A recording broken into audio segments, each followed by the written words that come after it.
Hey, it's Phil Bruce here, and in today's video, I want to talk about and highlight how weights and using the scales to measure your weight isn't the ideal way to measure progress and to measure if you're on track or not.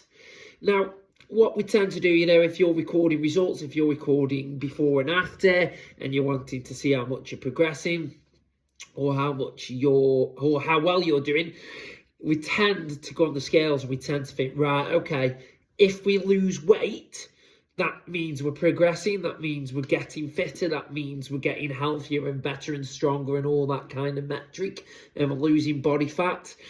And to be honest, that's not always necessarily the case.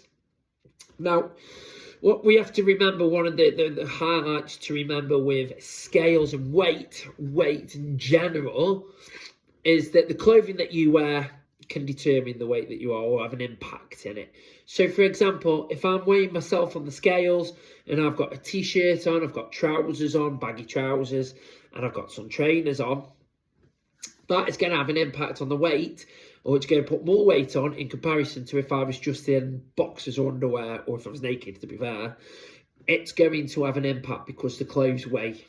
So if I'm weighing myself one day with clothes on and I'm weighing myself another day with clothes off, it's going to have an effect or a factor on the results and the comparison of results. So when we are doing it, we need to make sure that we are giving us the same opportunity each time with the clothing that we wear. And another factor to bear in mind is whether you've ate or drank just before you're weighing it, or whether you've, or whether it's been a while before or a while after you're weighing. Because say if I've had a big meal and I've got 750 calories, for example, from a meal, 500 calories, whatever it is, right? And I've got that in for a meal, that's going to add the weight on because I'm putting weight into my body. Now, if I've been on a fast, or I've not ate for a number of hours, so say I've done a 10-hour fast, I've not ate for 10 hours basically, the weight is going to be different because I've not got that energy, I've not got that storage of food, I've not basically got that food in my body. And the same with liquid. If I'm drinking loads of water or loads of liquid, that's going, because our body is about 70-80%, give or take, water, that's going to have a significant impact on the weight that's shown on the scales. So you've got to bear that in mind. But onto the whole subject of measuring yourself through the use of scales, we have to remember certain things. So, for example, body fat versus muscle mass. So muscle weighs more than fat. Now, if I'm doing quite a bit of training, hypertrophy training, strength training, or weight training in general, and it's different to what I've done before, or it's pushed to the next level, or if I've not done that before and I'm starting it now, I'm going to have an increase in muscle tissue because my body's having to adapt to it. So what will then happen is you might actually put on weight. So, for example, if I've never been to the gym before and I ended up doing a week or two or a few weeks of hypertrophy strength training with weights 3 to 4 times a week, for example, I will put on muscle mass, I will put on weight. So I could be weighing, I know, let's make something up. So someone weighs 10 stone.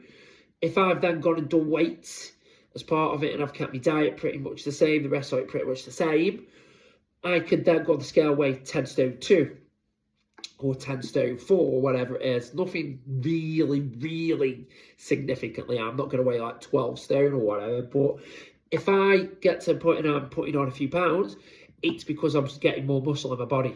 So when you look at it on the scale and you think, oh, I'm putting on more weight, you naturally think I'm putting on fat. I'm not doing what I want to do, which is lose weight, and that's significant in that scenario. But actually, I'm building up muscle. I'm also improving my metabolic rate, so how much fat I burn under rest. That's for basal resting metabolic rate. But I am basically speeding up my metabolism, which longer term will help me to burn more fat, use more energy and get all that kind of stuff. So it'll benefit me longer term. We also have to remember like those factors that I've talked about as well, and it's the kind of time of the day, what you're there, time of the month for women, all those kind of things, and the clothing that you wear do have an impact. But what could be a good way of measuring yourself if you're wanting to look for loss of body fat or loss, increase of muscle mass, but we'll stick with body fat for the topic of this video. If I'm wanting to look at that, I could use body fat calipers. So basically all it is a caliper, I'm pinching on and I'm trying to see what fat I've got on my body or what percentage. That could be a more accurate way because you're actually pinching, you're getting more of the body fat and that than the weight's on its own. So you're kind of dividing that from the muscle.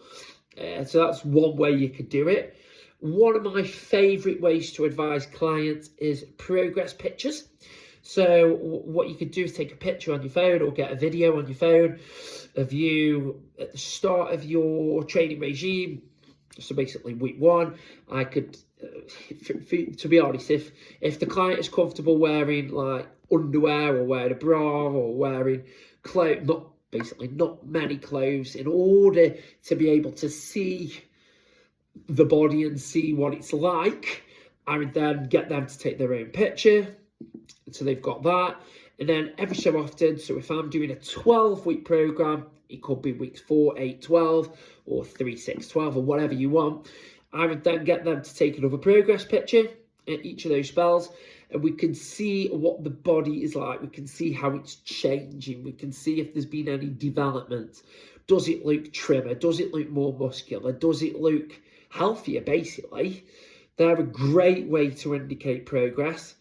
Just bear in mind, again, those factors about doing it same time of day with the same kind of clothing or not having clothing, if you feel comfortable and confident and you're doing that for yourself, or it's basically, as I say, time of the day, time of the month for girls, all that kind of stuff, just to bear in mind. And the lighting as well, because if we've got poor lighting, it'll look different. The body composition could look different. So if we've got nice, effective lighting. So just bear that in mind as well. If you're wanting to go down the bod pods and really go expensive with it, there are those which measure body fat percentages kind of to more of a degree. They're not always accurate, but if that's what you want to try and do, you can do. And I think a great way, as I say, to measure progress is basically do tests like 1 rep max tests every so often, how much we're lifting, sprint tests, bleep tests for cardiovascular, sit and reach for stretch flexibility. So we're actually seeing if there's been progress with our fitness and our basically our performance, rather than just thinking scales and weights on its own. So we're looking at the various aspects and different aspects when it comes to fitness and health, because progress, yes, we might want to tone down the body weight, I understand that, or the weight, I get that, but surely it's better to have a multitude of goals or to think more about health and lifestyle just than the weight on its own. Because what can happen, and it happens so often, is when people go on a crash diet and they basically go, right, okay, instead of eating 2,000 calories, which I need for the day, I'm going to eat 1,000 calories because I'm going to lose loads of weight. Yes, they will, but they'll actually probably lose some muscle mass. They'll probably actually lose, yes, a little bit of the body fat, but they'll lose some water as well. And then because it can't be sustained, they end up eating loads and loads. They put the weight back on, and they actually typically end up putting on even more weight. So it goes back to square one. So that's why with that, it needs to be sustainable. It needs to have longevity. It needs to be a long-term thing. And it's another reason why just focusing on the weight and the scales isn't what we really should be doing in isolation, or the best way to do it in isolation. It's getting those results. It's also recording what our diet's like. What are we eating on a day-to-day basis, and being honest. And the last one I think is a great one is, how do we feel? So it could be, do I feel energetic? Do I feel tired? Do I feel like I'm getting enough sleep? Do I feel rested? Does my body ache? Do I feel fitter, faster, stronger? Do I feel healthier? Do I feel better physically, mentally?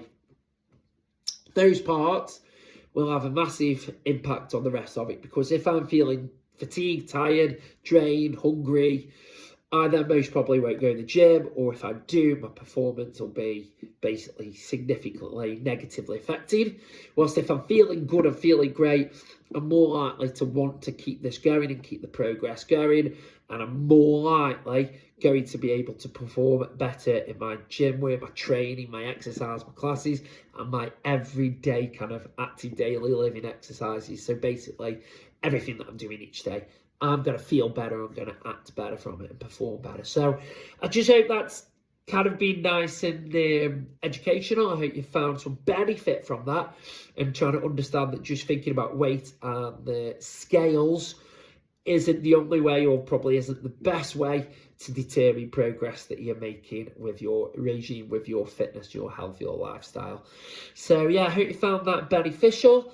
I hope that you've had a great start to the week as always, and I look forward to seeing you on the next video. So until then, thank you very much for watching, and I'll see you later. Bye for now.